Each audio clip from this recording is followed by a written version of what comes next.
2026 கன்னிராசிக்காரங்களுக்கு கல்யாணம் ஆகுமா அப்படின்னு கேட்குறீங்க. கன்னிராசிக்காரவங்க வந்து இப்போ காதலில் இருப்பாங்க. அதிகமான கன்னிராசிக்காரங்க காதலில் இருப்பாங்க.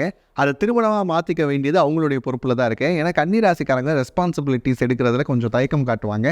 அவங்க என்ன பண்ணணும் அப்படின்னா, இந்த வருஷம் திருமணம் முடிகிறது என்ன கேட்டால் ரொம்ப நல்ல விஷயம். அதுவும் ஜூனுக்கு முன்னே அமைச்சிக்கிறது இன்னும் சிறப்பாக இருக்குது.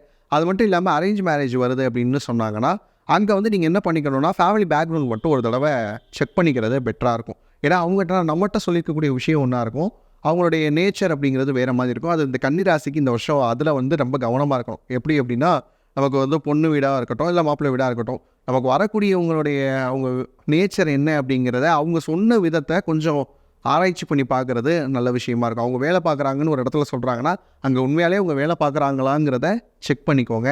இவ்வளோ இன்கம் வருது அப்படின்னு சொன்னாங்கன்னா, அது உண்மையாலே அந்த இன்கம் தான் வருதா அப்படின்னு நீங்கள் இன்கம் ஸ்டேட்மெண்ட் கூட வாங்கி பார்த்துக்கிறது உத்தமமாக இருக்கும் இந்த கன்னிராசிக்காரங்களுக்கு.